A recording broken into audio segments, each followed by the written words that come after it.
Assalamualaikum warahmatullahi wabarakatuh. Bismillahirrahmanirrahim. Alhamdulillahirabbil alamin. Wassalatu wassalamu ala asrofil anbiya wal mursalin sayyidina Muhammadin wa ala alihi washabihi ajmain. Rabbi shrah li sadri wa yassir li amri wahlul 'uqdatam min lisani yafqahu qawli. Subhanallah ilma lana illa ma 'allamtana innaka antal alimul hakim. Allahumma inna a'udzubika min azabi jahannam wa a'udzubika min azabil qabr. Wa a'udzubika min fitnatil masiihid dajjal wa a'udzubika min fitnatil mahya wal mamat. Allahumma inna a'udzubika minal barasi wal jununi wal juzami wa min sa'il asqam. Wa sallallahu ala sayyidina Muhammadin wa ala alihi washabbihi baraka wasallam. Amma ba'du.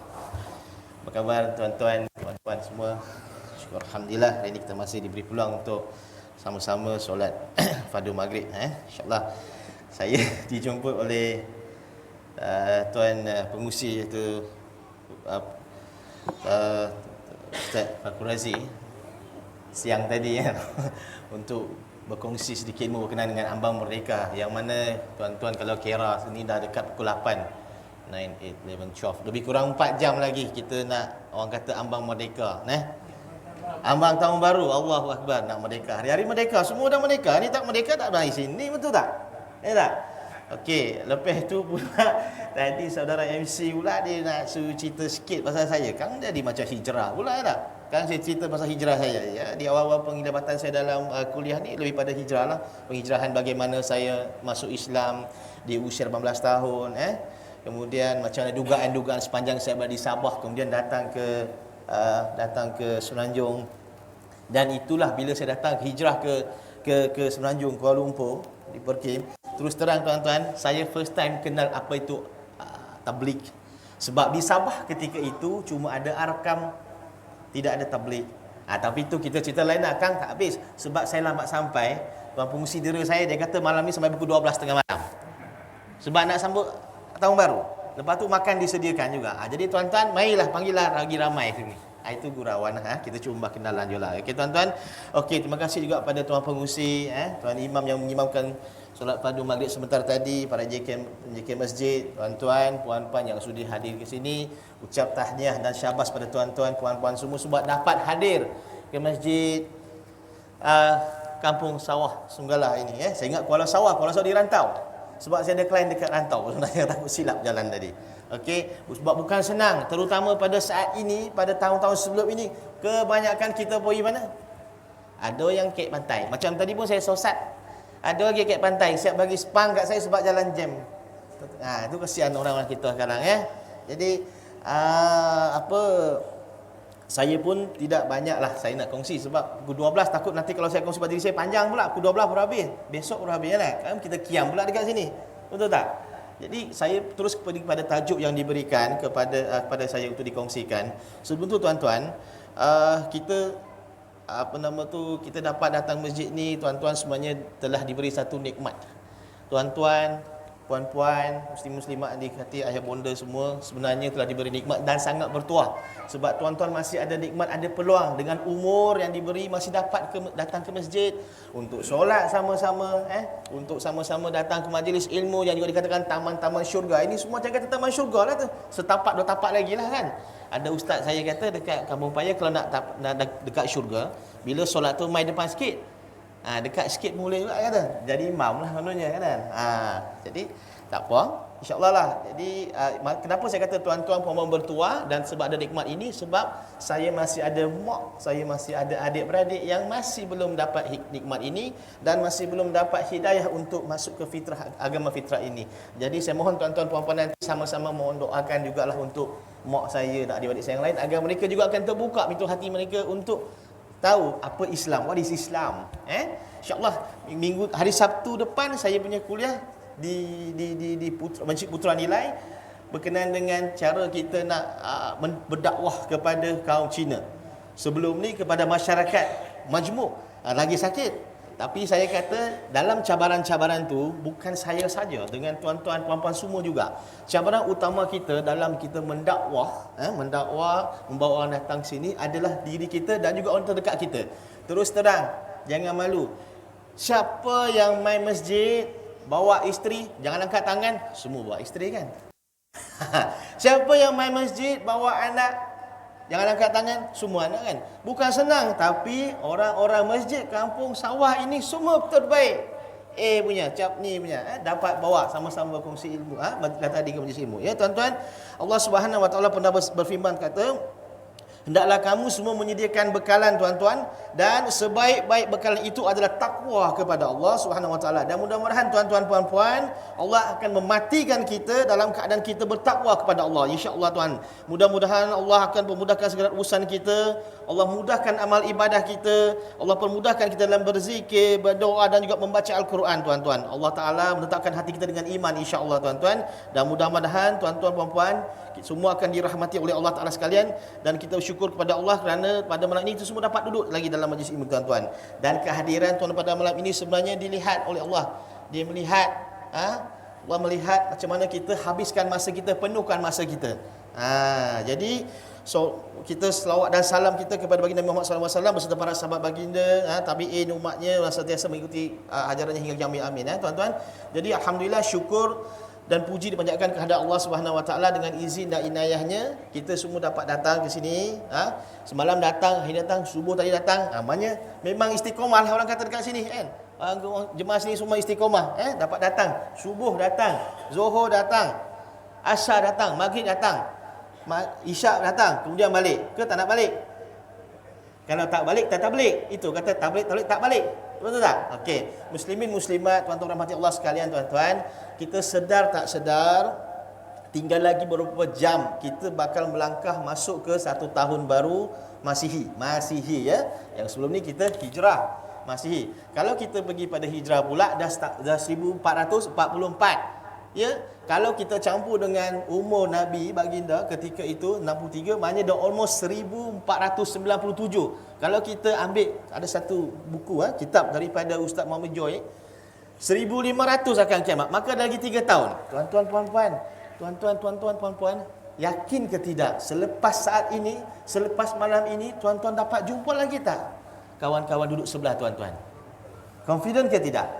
Tak confident kan? Besok tak tahu dapat. Jadi kalau ada makan yang paling sedap malam ni, masjid sediakan ya. Sediakan. Kita tak tahu besok dapat makan ke tidak, betul tak? Kita kena buat persediaan. Walau macam mana sekalipun. Ya, macam-macam tahun 2022, macam-macam kenangan yang akan meninggalkan kita berapa jam lagi. Segala coretan suka duka, ada yang kahwin, nauzubillah, yang cerai, ada yang dapat anak, ada yang dapat jawatan, baru dapat jadi pengusi, alhamdulillah, tahniah juga ya. Dapat pengusi, betul ya. Jadi insya-Allah supaya apa yang berlaku pada tahun ini menjelang pukul 12.000 hours kalau tentera kan, kita kena ubah, kita kena azam. Dan azam tu bukan hanya di bibir sahaja, di hati kita. Kita kena berazam betul-betul nak buat. Kita kena janji. Jangan janji dengan saya tuan-tuan puan-puan. Janji dengan diri sendiri. Janji dengan Allah Ta'ala. Apa azam tuan-tuan puan-puan? Apa yang tuan-tuan tak buat? Kalau yang dah lama tak balik kampung, ini contoh yang paling singkat. Dah lama tak balik kampung, jenguk mak pak, baliklah, pergi tengok, bantulah mereka. Sebab tanpa mereka kita tidak ada. Betul tak? Mak ayah kita sebenarnya mana yang nak sangat duit kita, tapi kalau kita bagi, mereka akan terima. Doa mak bapak kita, betul tak tuan-tuan puan-puan? Kalau sebelum ni kita layan isteri kita, isteri sebab saya buat syariah juga. Kita layan isteri tak baik, kita layan sebaik-baiknya. Untuk isteri-isteri yang tak berapa baik, kita layan baik-baik suami kita. Betul tak? Yang dulu anak kita marah, kita tempit, kita jagalah sebaiknya. Kita ubah, kita cuba ubah balik. Jangan kita ubah suami dan isteri pula. Ada tak saya nak ubah isteri saya pada orang lain? Itu tak mungkin. Itu yang hal lain lah. Ini untuk diri kita tuan-tuan ya. Bila masuk saya tahun baru tuan-tuan, bagi kita sebenarnya tak payah tunggu tahun depan pun. Tak payah tunggu hijrah pun. Hari-hari pun tahun baru. Maknanya malam ni kita balik lepas baca Al-Mulk tidak. Ada baca Al-Mulk insya-Allah. Ada baca Kafirun ya. Besok bangun pagi, alhamdulillah dapat dihidupkan lagi. Bukan senang-senang peluang tu, bukan senang-senang kita dapat udara Allah nak bagi. Maunya dicabut, tak ada lagi dah. Malaikat maut dia tak ada. Kalau tuan-tuan pernah ikut kuliah saya dalam Maulidur Rasul sebelum ni, saya cerita pasal macam mana malaikat maut nak cabut nyawa Nabi ketika itu. Nabi saja yang special sebab dia kekasih Allah. Dia Habib Allah. Sebab itu diberi peluang. Kau nak tak aku cabut nyawa kau? Kita tidak tuan. Buatlah benteng macam mana sekali. Macam tentera, dia buat benteng, betul tak? Kubur. Kubur macam mana malaikat maut? Senang saja masuk. Kita tak mungkin. Jadi tuan-tuan kena bersedia dengan bersebi. Apa yang tuan tak sedia? Okey, saya dengar di sini Ustaz Maslim pun datang juga, Ustaz Zaki semua datang juga. Belajar semua apa yang dia ajar. Saya pun pernah ngaji dengan dia juga. Jangan ambil endah benda tu.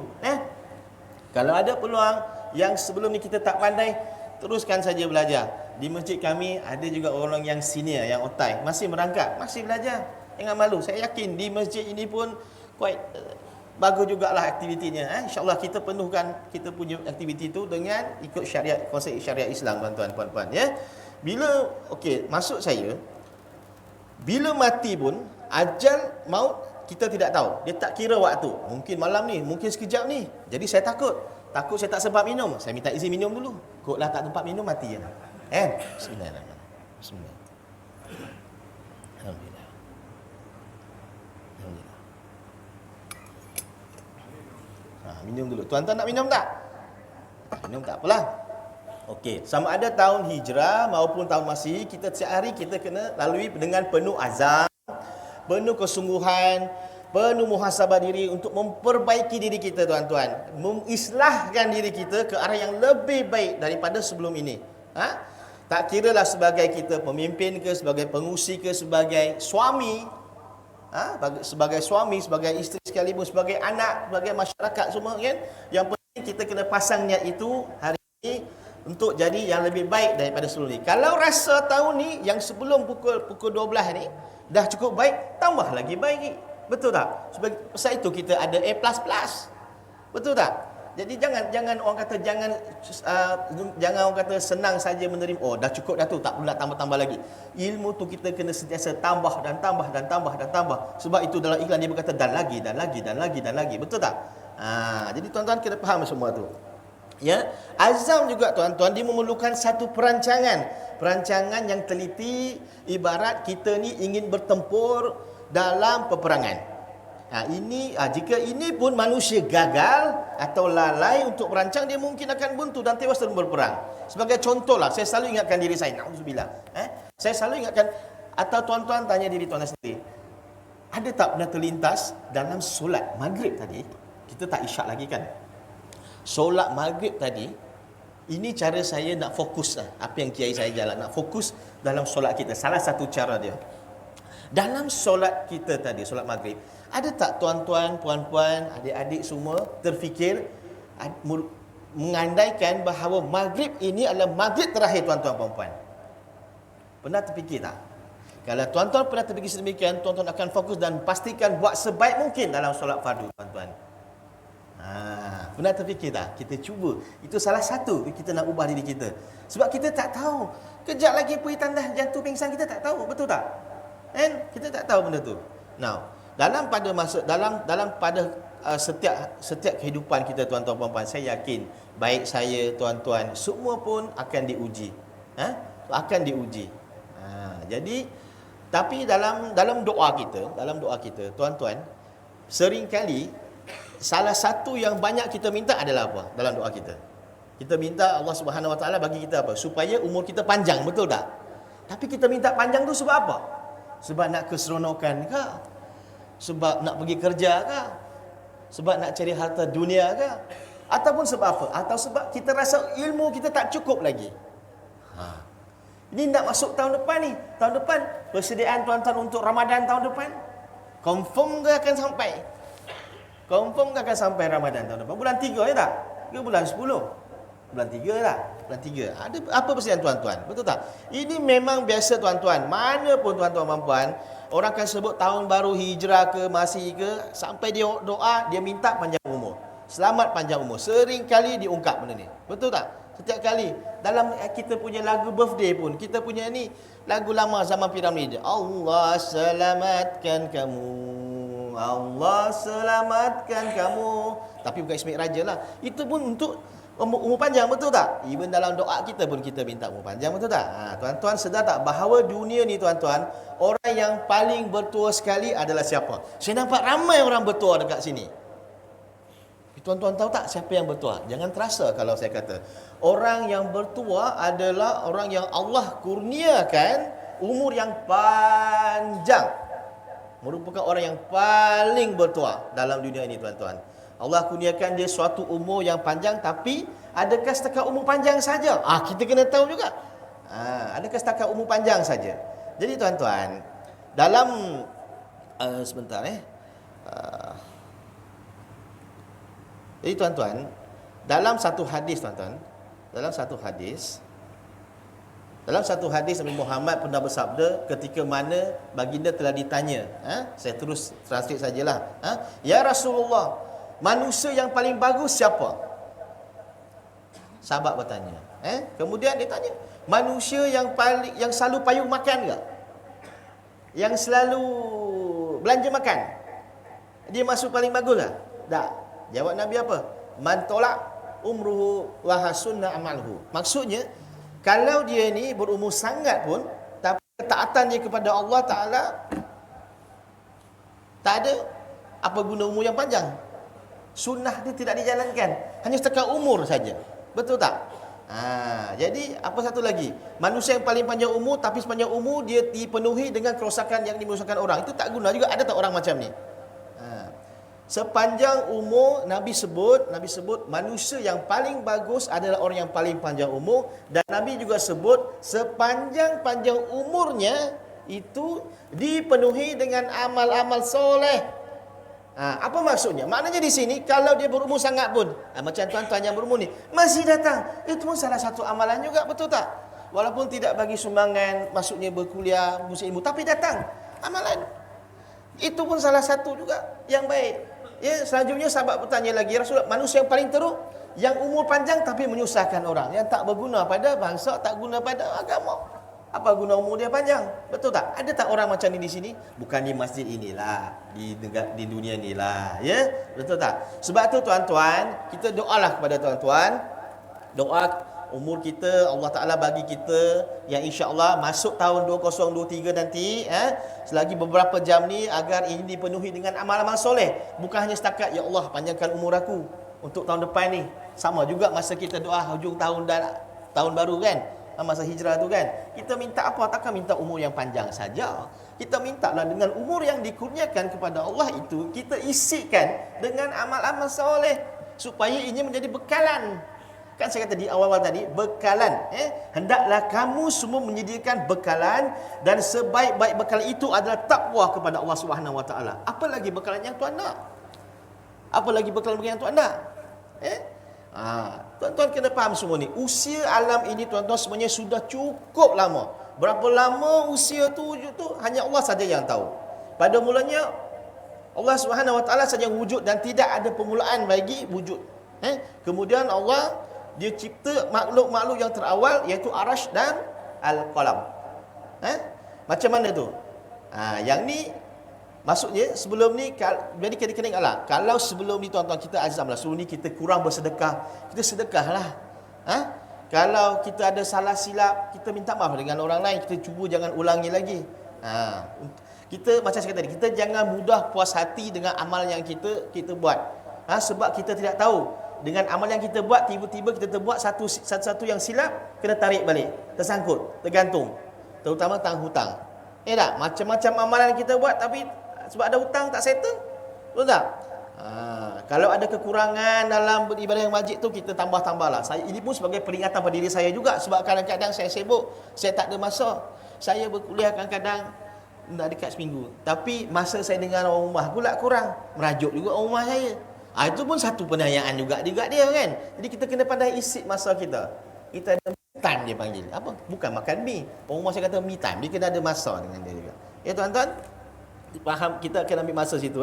Okey, masa ada lagi beberapa jam sebab memang saya kata lah. Okey, sekejap.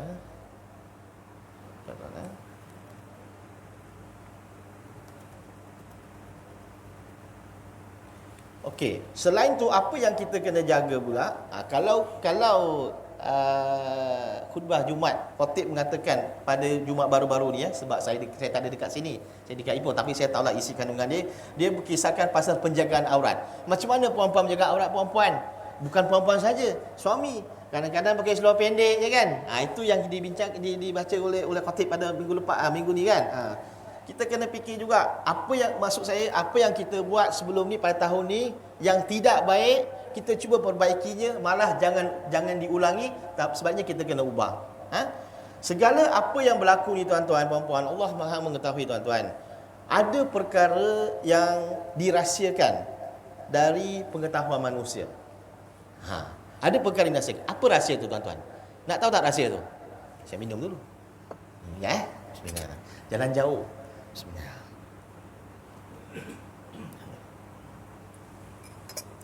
Saya akan kongsikan 3 rahsia. 3 rahsia tuan-tuan. Nak tahu tak rahsia tu?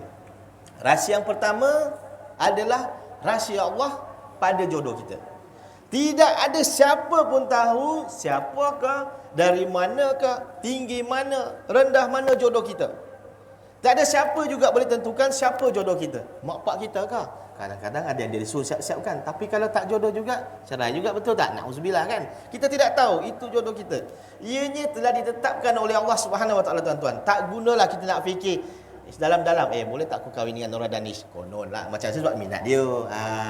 Mungkin ke kahwin dengan dia? Tak ada juga, kahwin dengan orang lain juga, betul tak? Jadi macam mana kita tak payah nak fikir macam mana kita nak jumpa jodoh, bila itu semua rahsia Allah tuan-tuan. Oleh itu kita kena banyak berdoa saja. Banyak berdoa pada Allah, yakin pada jodoh yang ditentukannya. Pasti jodoh yang diberikan tu ada yang terbaik, dan pada masa yang sama kita semua dah bersedia dan mampu memikul tanggungjawab berumah tangga. Kadang fizikal, mental pun tak sedia, macam mana kita nak kahwin? Betul tak? Kalau kita dah ada jodoh, end up cerai juga. Antara kes-kes yang saya handle, bukan di sini, di Jempol, usia perkahwinan tak sampai 5 tahun. Usia pasangan tak sampai 30 tahun. Nak kahwin, cinta bagai nak rak, tapi tak sampai jodoh. Lah kata bila nak masa nak bercinta, cinta dulu, memang jodoh aku ni, kerana dia kami disatukan. Bila cerai, aku dengan kau tak ada jodoh. Mampu. Ya tak? Kita tak tahu jodoh kita panjang mana. Dan jadi cinta kita pada satu, iaitu Allah saja. Tuan-tuan puan-puan. Jadi kalau nak tips, nanti saya akan bagilah. Saya tak payah bagi tips dekat sini tuan-tuan. Kita payah bagi tips. Untuk yang belum berkeluarga tu, sama-samalah berdoa nak cari jodoh, agar jodoh. Yang penting biar Allah susun jodoh kita ada yang terbaik untuk diri kita, baik lelaki baik perempuan. Kita tak perlu nak pergi cari-cari sibuk-sibuk sangat. Kita tak payah sibuk-sibuk dengan dunia lah tuan-tuan. Salah satu lagi, untuk yang dah ada jodoh atau nak tambah jodoh, peliharalah perkahwinan tuan-tuan. Jadilah imam kepada isteri dan isteri-isteri tuan-tuan. Kalau yang lebih seorang lah, hiaskan perkahwinan itu dengan kasih sayang, reda dengan setiap kekurangan pada pasangan anda, kerana ianya adalah jodoh yang terbaik untuk tuan-tuan puan-puan semua. Saya tanya sekali lagi, ada tak suami yang bawa isteri main masjid hari ini? Ada. Ada anggut, bagus yo. Ada tak isteri yang bawa suami main sini datang sekali? Main macam mana, naik motor, naik kereta? Ada beza tak sebelum kahwin dengan sebelum, ataupun sebelum kahwin? Ada beza tak gaya suami kita masa mula-mula kahwin dengan waktu lah ni? Sebelum kahwin peluk lah. Lah ni pergi masjid, hai, ais bayang aku batal kau. Padahal pakai telekong, betul tak? Tak. Jangan layan macam tu. Isteri tuan-tuan, saya tanya seorang lah, dah alang-alang pengusi duduk depan saya, pasal jadi contoh lah. Pengusi nikah dengan isteri umur berapa?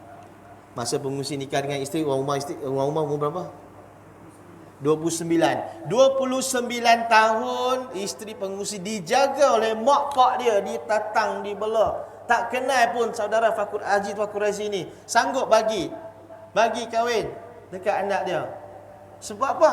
Percaya dan yakin dia boleh jaga. Dan isteri yang kita nikahi itu bukan hak milik, tetapi amanah juga yang diberikan kepada mak pak dia kepada kita. Sampailah anak kita lahir nanti, anak juga merupakan amanah yang Allah beri kepada kita untuk menjaga anak-anak kita. Itu baru contoh. Tapi ini bukan kuliah rumah tangga. Lain kali kalau kontrak kena sambung. Kalau kontrak kena sambung, kita akan cerita pasal kuliah rumah tangga. InsyaAllah. Nah, rahsia yang kedua, nak tahu tak? Saya tak minum dulu. Saya bagi nombor 2 dulu. Ketiga baru saya minum. Sebab ada lagi. Rahsia yang kedua adalah rahsia Allah pada rezeki. Rahsia Allah pada rezeki, tuan-tuan. Jika kamu bertawakal kepada Allah, benar-benar tawakal, nescaya Allah akan merezekikan kamu seperti Dia merezekikan burung.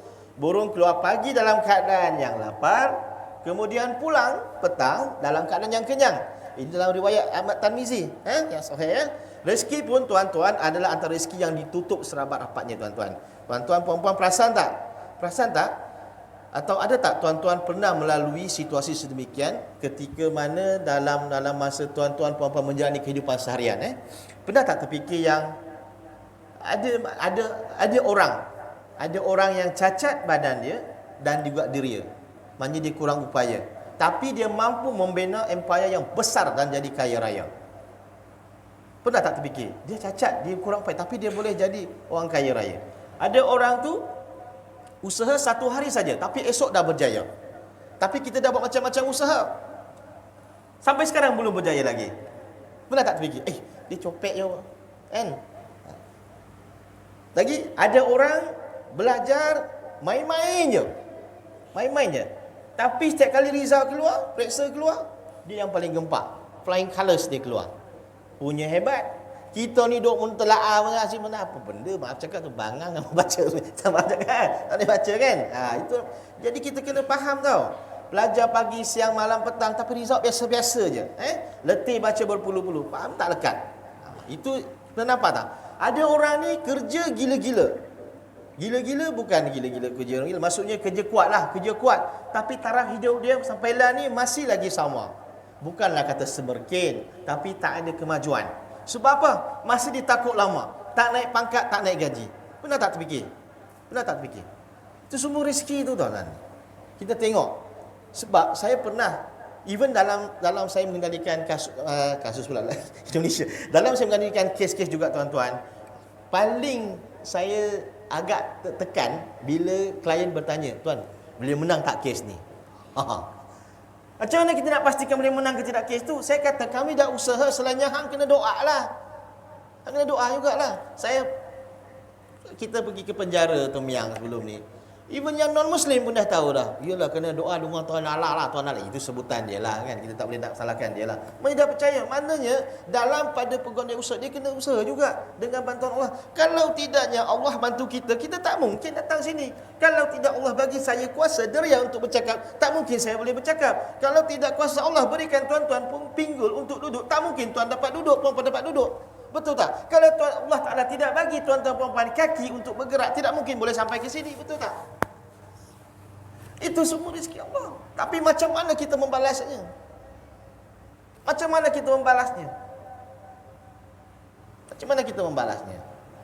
Kita pasang azam tuan-tuan. Pasang azam kita tahun depan nanti apa kita nak buat. Jangan tunggu sampai bulan Ramadan. Jangan tunggu sampai hijrah. Tahun ni dah kata sama-sama. Sebelum ni semua orang tak ada. Saya rasa nasib baik sebab PM kita dia kata dia batalkan sambutan ambang tahun baru. Kalau tak batal, tapi sini ramai kot. Saya rasa subuh lagi ramai macam ni kan? Subuh lagi ramai macam ni kan? InsyaAllah. Alhamdulillah. Subuh ramai lagi macam ni kan? Itu baguslah masjid ni. Baguslah. Kita kena berazam untuk berubah tuan-tuan. Kita kena ingat, dari segi rezeki tuan-tuan, rezeki kita Allah Ta'ala yang tentukan. Yakin, jangan berputus asa, insyaAllah pasti akan berjaya. Hidup susah itu bukan selamanya. Orang yang bijaksana belajar daripada kesusahan dan juga kesalahan. Orang yang bersyukur, tenang hati dia. Rezeki itu rahsia Allah. Apa yang kita dapat hari ini ada yang terbaik daripadanya. Nanti kalau ada peluang, konten disambung, ada satu amalan yang saya bawa di Masjid Kampung Paya, kami masih amalkan. InsyaAllah benda tu pun mengajar kita untuk istiqomah juga. Tajuk dia sedekah. Kita akan bincang nanti kalau ada masa. Okey? Kemudian itu rahsia yang kedua. Rahsia ketiga nak tahu tak tuan-tuan? Rahsia ketiga nak tahu, saya minum dulu, minta izin. Boleh? Ambil air ni. Bismillah. Alhamdulillah. Rahsia yang ketiga tuan-tuan. Rahsia ketiga ni agak ni sikit lah. Rahsia Allah terhadap ajal dan maut kita. Sakit bukanlah punca utama seseorang manusia itu meninggal dunia. Ada orang punya penyakit kronik tapi dengan izin masih lagi terlantar, masih lagi hidup. Walaupun dia koma, hiduplah tu. Sebab Allah tak nak tarik. Macam saya kongsi salah satu. Ini saya bukan nak buka aib lah. Saya tak tahu nak sebut ayah saya mendiang ataupun arwah. Sebab dia Kristian. Kalau Kristian, kalau Islam kita panggil arwah atau ahli raham. Kalau Kristian dia panggil mendiang. Okey. Saya tak tahu nak sebut nak terms him as arwah ataupun mendiang. Saya terus terang.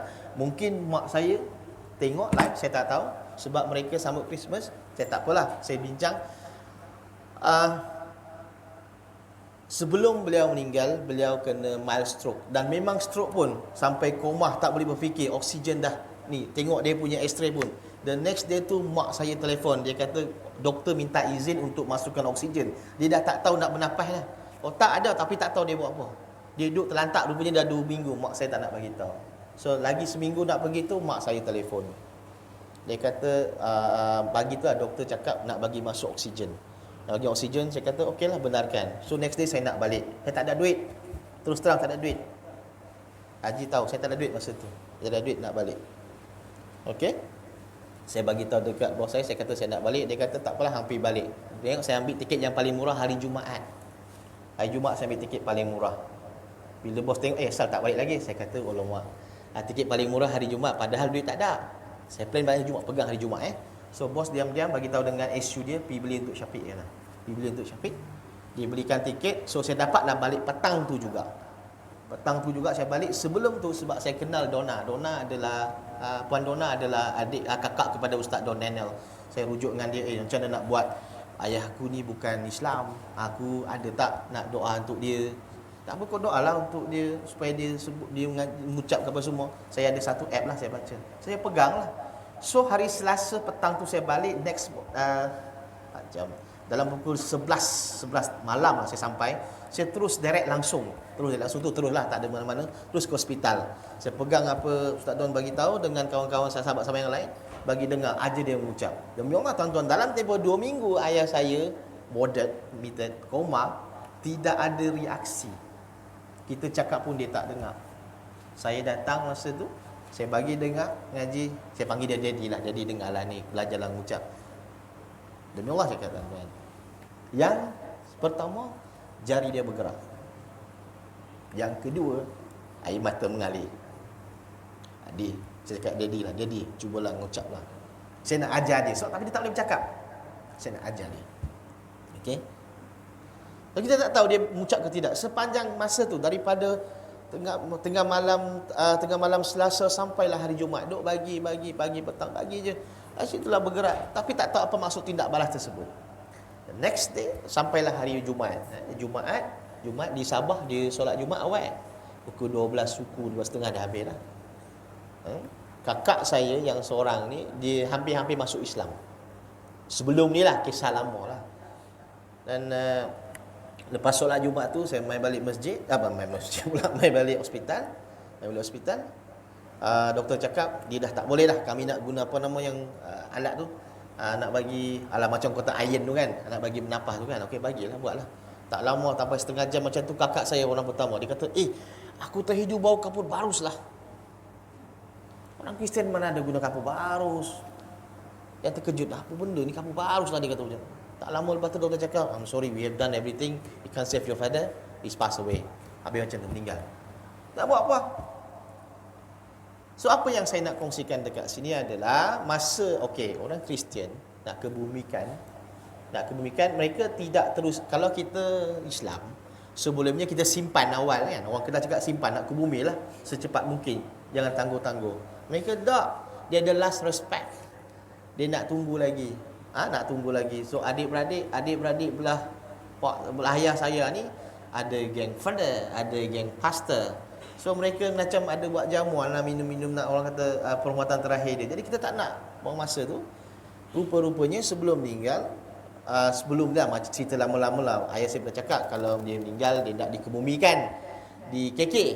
Dia tak nak di Tenom, dia kata. Tenom, pernah dengar Tenom? Kopi Tenom. Di Tenom, Inubai, kampung Inubai Tenom. Dia tak nak di situ, dia nak di KK, dia kata. Senang sikit nak pergi ziarah dia katanya. So saya telefon, dia kata, masak ni. Kalau lepas tu salah seorang pastor, iaitu bekas pastor, sepupu kepada bapa saya, dia pastor, dia dalam adik-adik mereka ada orang yang antara terawal masuk Islam.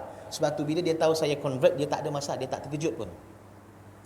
Tang tu ada cerita lagi, besok baru habis pula, ini pukul 12 je kan. Jadi Dia tanya sesuatu dekat saya, "Kau buat apa hari ni?" Itulah saya kata, "Uncle, aku rasa ada sesuatu, ada bau lain macam." Itu tak tahu lah, itu kuasa Allah. Dia tak tahu. Dia tak tahu kuasa Allah. Cakap dia, sebab di sana kasar sikit bahasa dia. Kita aku engkau je. Aku je. "Uncle, tadi dalam 2-3 hari ni aku bagi baca je lah. Aku biar betul kau nak ni.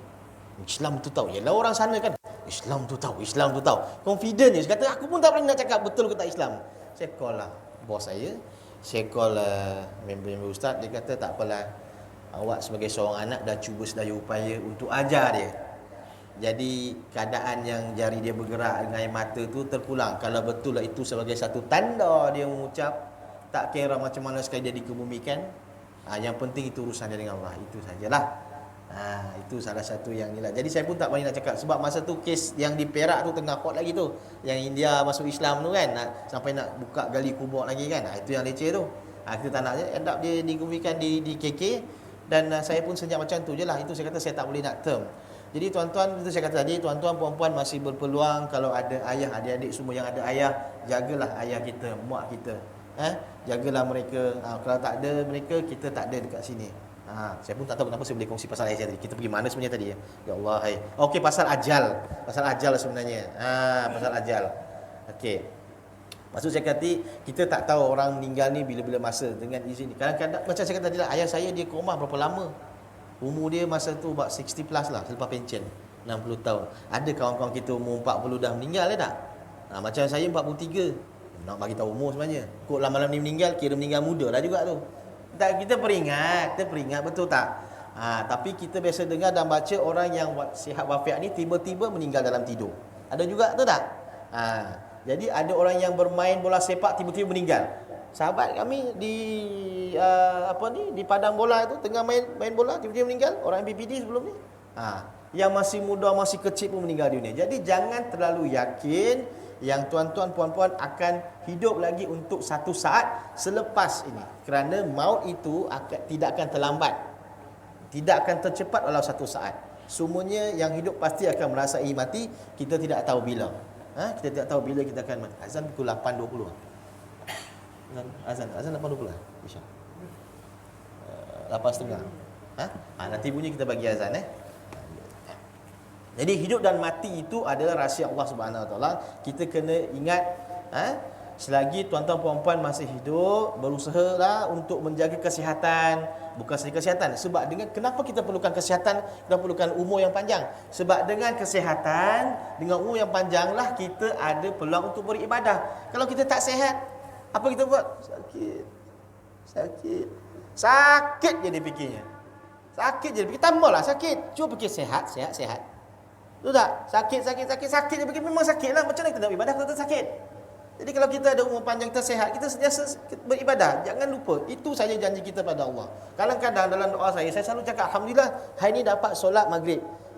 Minta besok dapat lagi solat maghrib. So kita minta terus. Patutnya minta dapat solat isyak malam ni kan. Kalau kita tak tahu besok mati ke tidak. Jadi saya minta untuk besok. Supaya saya lepaslah isyak malam ni, subuh besok, zuhur dan asar besok. Kita minta itu masing-masing punya cara. Kena letak satu azam. Sebab kita tidak tahu bila nyawa kita akan dicabut. Tuan-tuan, puan-puan, kita perlu bersyukur, bertuah dan juga bangga sebab kita telah dipilih menjadi umat Nabi Muhammad sallallahu alaihi wasallam. Percaya kepada apa yang disampaikan oleh baginda adalah satu kesempurnaan iman bagi semua mukmin. Mungkin ada yang masih sangsi mereka ni berada di penghujung zaman. Kita ni penghujung zaman dah ni sebenarnya. Akhir zaman lah kita ni. Tuan-tuan kena ingat tak? Kalau tuan-tuan ikuti kisah sirah saya, biasa saya bawa. Saya tak suka kalau maulid, saya tak suka bawa di awal-awal. Saya lebih suka bawa masa baginda wafat. Sebab di situ ada moral dia. Saat baginda nak wafat tu, macam mana dia ingat? Siapa yang dia ingat? Apa yang baginda bagi syarat dekat malaikat maut? Apa syarat dia bagi? Dia tanya bagaimana dengan umatku, betul tak? Itu baginda Rasulullah SAW. Kenal kita tak? Tak kenal saya, tak kenal tuan-tuan. Tapi dia tetap ingat pada kita.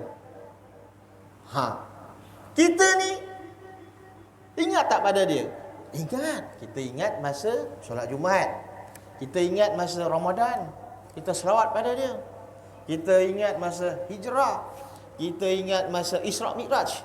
Selepas itu tak ingat dah. dah azan dah. Kita bagi laluan. Sini ada orang azan sedap tak? Ikutlah ni. Dah azan. Bismillah.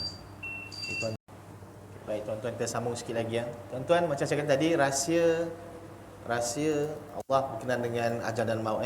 Hidup dan mati itu memang rahsia Allah yang tertutup rapat-rapat. Selagi mana tuan-tuan puan-puan masih hidup, untuk menjaga kesihatan ibadat kepadanya, sungguh-sungguh kehidupan ini pinjamkan saja oleh Allah Subhanahu Wa Taala, dan kita gunakanlah sebaik mungkin, kerana pastinya ajal akan menjemput kita bila-bila masa saja, kita tidak tahu. Tuan-tuan, fikirkan kematian, dan dosa pun sudah cukup untuk buatkan kita menjadi insaf, kerana syurga dan neraka itu benar. Itu kalau tuan-tuan yang berfikir pasal kematian dan juga dosa yang kita lakukan.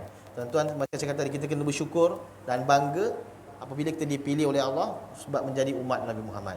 Terdapat satu hadis yang disebut Nabi SAW yang dimulakan dengan, akan tiba satu hari sesungguhnya menjelang datangnya kiamat, pasti akan terjadi pada umatku. Okey, semua itu kita menyangka bahawa zaman yang bakal berlaku tu beratus tahun lagi. Tapi sebenarnya tidak. Seperti saya kata tadi, sebenarnya kita lah umat akhir zaman tersebut, tuan-tuan. Kata-kata Nabi itu benar, tuan-tuan, dan ia sedang berlaku sekarang. Antara peristiwa yang biasa berlaku, ingat tak doa saya awal tadi pasal fitnatil dajjal. Fitnah akhir zaman, tuan-tuan, yang berlaku kepada umat Islam kita hari ini adalah satu penyakit cinta dunia. Jadi cinta dunia dan takutkan mati. Ramai umat Islam ni, tuan-tuan, terperangkap dengan kekayaan. Ada 3 ta dekat sini. Harta, takhta, wanita. Sehingga mereka semua takut kehilangannya.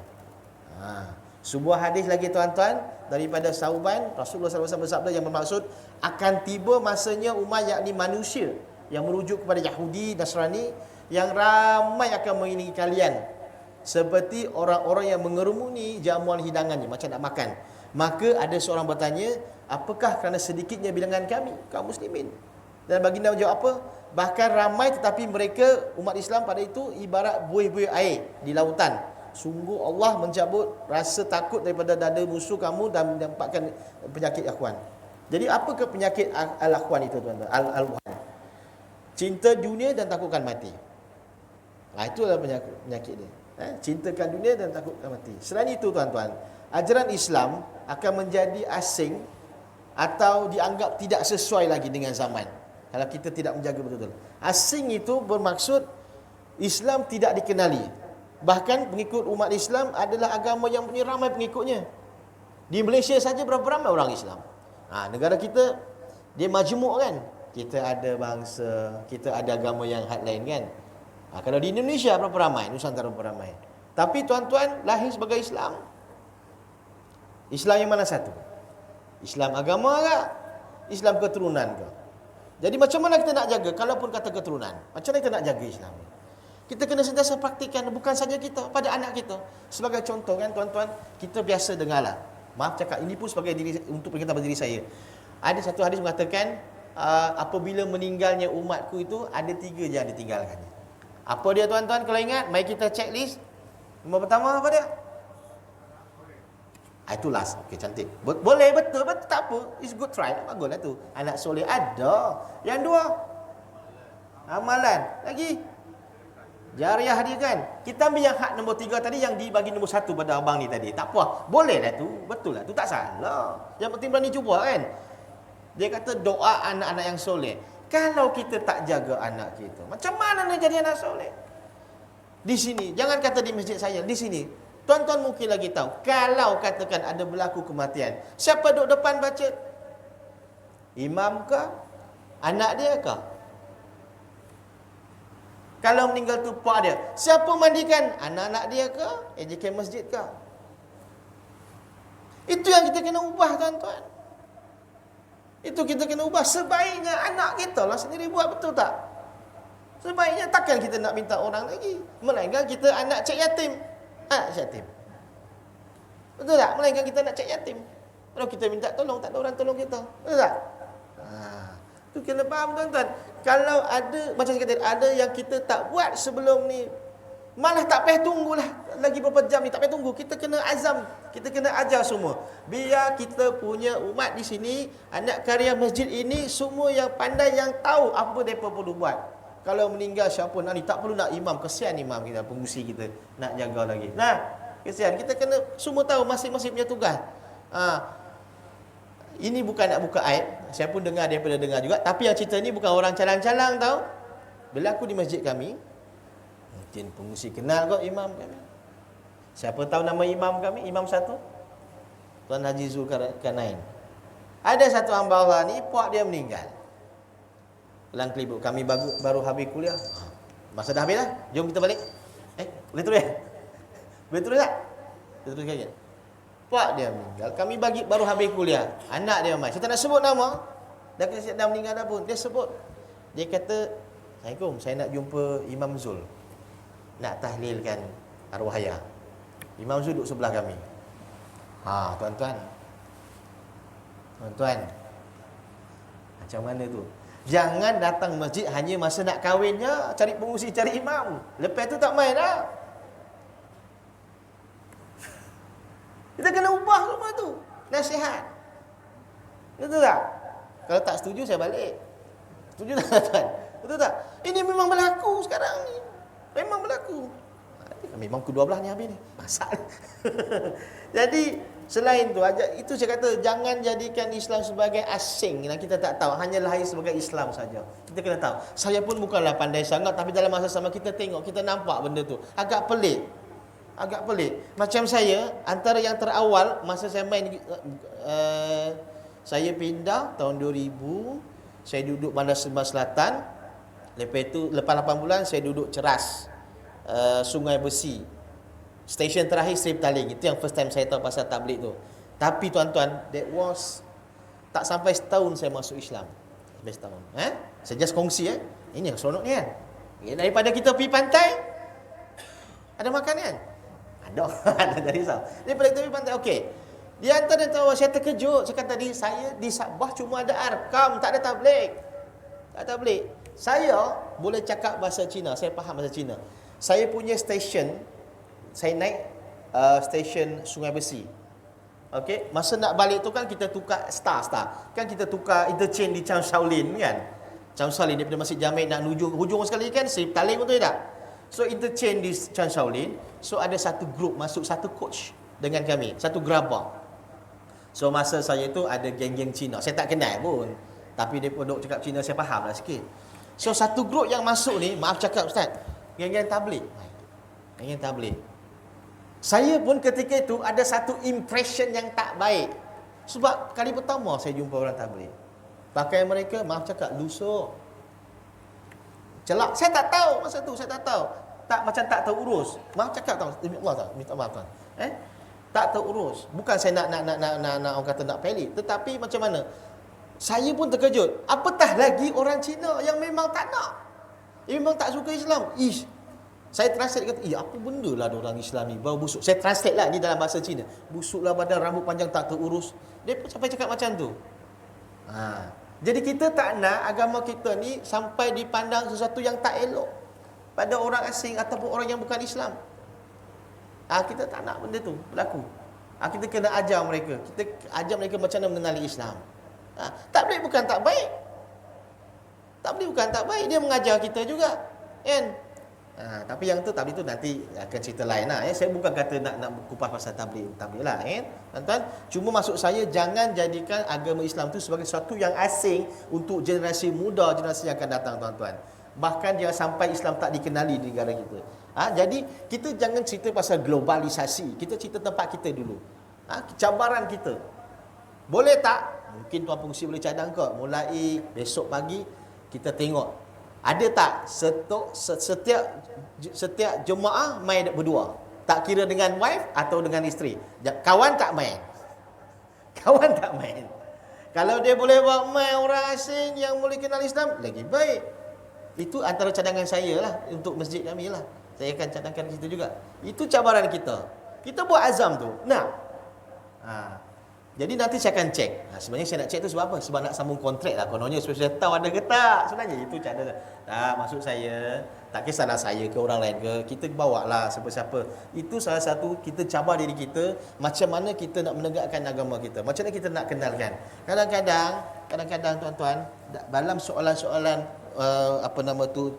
mendakwah masyarakat majmuk ni, saya pernah tanya soalan dekat ada seorang kawan tau yang Cina. Kalau bayangkan, kalau Cina seorang tanya, dia nak masuk Islam, dia tanya kita, apa kita nak jawab? Abang, itu Islam apa? Apa tu nak jawab? Apa tu nak jawab? Abang, apa pasal kita mau solat 5 kali satu hari ya? Kita bersedia tak nak buat jawapan? Tanam azam itu. Kenapa kita nak solat 5 waktu? Itu paling senang aja. Abang, kenapa kalau Islam boleh kahwin 4 lah? Cina tak lah boleh ya? Nak cakap sunnah. Sunnah tak kahwin sunnah. Yang lain tak. Ya tak? Yang lain tak cakap sunnah, kahwin sunnah. Itu saya kata kita kena tanam, siapkan, azamkan diri kita. Kita kena buat betul-betul. Kalau boleh lah. Besok pengungsi kita tengok. Besok ada tak? Tengok pengungsi bawa bini dia tak? Bawa bini lah. Bawa kawan kita. Kita kena letak azam. Kita simpan azam kita untuk tahun baru. Selain daripada cabaran-cabaran orang memfitnah tu semua tuan-tuan. Kita kena faham semua tu lah. Okay? Jadi, sebab saya janji, saya terpaksa mungkir janjilah. Saya cakap tadi pukul 12, tapi dah 8.45 saya tengok semua dah pegang perut. Kata bilalah Ustaz ni nak habis yang masak saya ni. Kan kontrak tak kena sambung. Jadi tuan-tuan puan-puan, akhirnya kita semua nanti akan berpindah ke satu tempat yang tiada lagi kematian, iaitu syurga ataupun neraka. Jadi tuan-tuan pilihlah nak mana. Kesimpulannya, usah silap dalam merancang dan menguruskan masa kita tuan-tuan. Kerana kita tidak tahu kita akan terus berada di mana, nanti kita akan rugi. Tingkatkanlah usaha kita tuan-tuan untuk mendalami ilmu agama, majukan diri kita. InsyaAllah saya pun sama-sama juga majukan diri kita. Kita akan buat kongsi juga. Sama-sama saya akan buat, saya ada iklan juga saya nak buat. Dr. Syuhada ada tak buat kuliah dekat sini? Ustaz Dr. Syuhada, Tuan Guru. Beliau ada buat satu pondok usaha di Seliau. Kami bukan buat kuliah berbentuk maghrib atau ni, lebih pada pengajian ilmu masa duha sajalah. Sebab di situ dah ada masjid. Jadi kalau tuan-tuan berkelapangan boleh datang. Di Suluk, kita panggil PS3.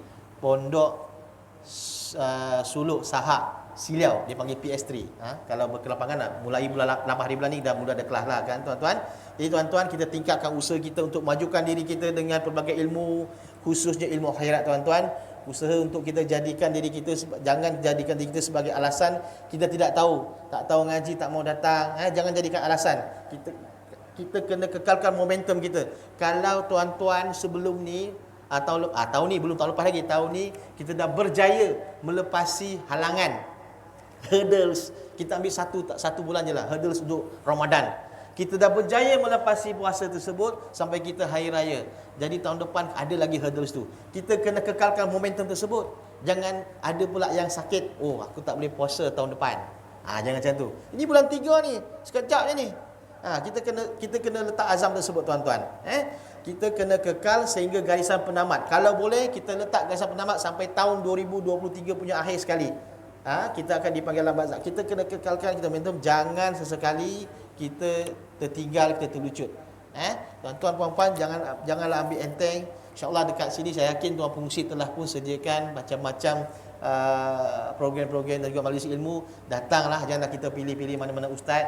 Itu salah satu cara untuk kita mengisi masa lapang kita. Sebab bila kita datang ke masjid untuk dengar kuliah majlis ilmu, itu juga merupakan salah satu taman-taman syurga. Jadi janganlah buang masa kita. Kita datang saja mana-mana pun insya-Allah. Jadi segala yang baik itu sudah datang daripada Allah Subhanahu Wa Taala. Yang lemah dan buruk itu datangnya daripada saya sendiri. Yang fakir ini, saya minta maaf kalau saya telah ambil masa tuan-tuan puan-puan, dan juga minta maaf sebab saya terpaksa mungkir janji sebabnya pukul 12, tapi saya terpaksa habiskan awal. Saya pun bagi laluan dekat tuan-tuan juga. InsyaAllah kalau kontrak disambung, kita akan datang dan jumpa lagi. Kalau tuan-tuan puan-puan berkelapangan juga, setiap bulan Sabtu minggu pertama saya dah buat satu kuliah untuk muslimat saja, tapi lebih pada syariah lah, hak-hak wanita muslim. Saya akan guna buku ni lah. Yang selainnya di surau-surau berdekatan sekitar Pinang juga negeri Seremban boleh datang, lebih pada bicara syariah dan keluarga. Saya tahu ada satu masjid dia tunggu, tapi dia bagi tajuk siap-siap, dia nak faraid dan pusaka, sebab di sini ramai orang pencen katanya. Tapi kena tunggu. Kena tunggu. Kalau tak, kena settle dulu semua, tuan nikah kahwin baru tahu. Tak boleh terus-terus macam tu. Ya tuan-tuan. Okey tuan-tuan, insya-Allah saya doakan tuan-tuan puan-puan semua dapat umur yang panjang, dapat tanam azam, sama-samalah kita jumpa dekat syurga nanti insya-Allah biiznillah. Sama-sama kita panjangkan ilmu kita, tambahlah ilmu kita. Jangan risau-risau ya. A'udzubillahi minasyaitonirrajim. Bismillahirrahmanirrahim. Allahumma shalli ala sayidina Muhammad wa ala ali sayidina Muhammad. Allahumma ya Allah, Engkau jadikanlah majlis ilmu pada hari ini ya Allah satu majlis yang bermanfaat kepada diri kami semua dan para jemaah yang hadir pada malam ini ya Allah. Janganlah jadikannya ilmu di dunia saja, tapi jadikan juga akhirat kelak ya Allah. Kau jadikanlah juga pertemuan dalam majlis ilmu ini ya Allah membawa berkat pada kami. Ampunkanlah dosa-dosa kami, dosa ibu bapa kami, dosa isteri kami, dosa suami kami, dosa pasangan kami dan dosa anak-anak kami, dosa guru-guru kami dan juga anak kami ya Allah. Ya Allah, Engkau anugerahkanlah kami pasangan yang menyejukkan mata kami yang datang pada hari ini agar mereka jadi isteri yang solehah, yang datang pada ini menjadi suami yang soleh, yang juga suami yang bakal menjadi pemimpin semasa melalui titian siratmu nanti ya Allah. Ya Allah, Engkau jadikan juga pasangan suami isteri yang hadir dan juga jemaah yang hadir pada majlis malam ini ya Allah sebagai pilihan-Mu di Arasy nanti ya Allah, dan berikanlah mereka kekuatan, keyakinan dan untuk terus hidup bersama sebagai suami isteri ya Allah. Ya Allah, semoga para suami yang hadir ini juga suami yang terbaik dan soleh yang sentiasa menjaga keluarga mereka ya Allah. Kurniakanlah mereka semua sifat kasih sayang dan redha atas segala-galanya ya Allah. Kau jadikanlah mereka yang terbaik dengan pasangan masing-masing ya Allah. Peliharakanlah juga tingkah laku serta kata-kata mereka daripada mereka menyakiti perasaan pasangan mereka sendiri ya Allah. Dan jadikanlah mereka ya Allah pasangan sebagai jodoh yang dirahmati oleh-Mu ya Allah. Dan berilah mereka kesabaran untuk menghadapi segala keadaan agamanya ya Allah. Jadikanlah mereka suami, isteri dan anak-anak yang sentiasa mendirikan tiang sembahyang 5 waktu mereka ya Allah, yang sentiasa menjaga ibadat mereka ya Allah. Rabbana atina fid dunya hasanah wa fil akhirati hasanah wa qina azabannar. Subhana rabbika rabbil izzati amma yasifun wa salamun alal mursalin walhamdulillahi rabbil alamin. Minkum inna minkum kamal karim. Assalamualaikum warahmatullahi wabarakatuh.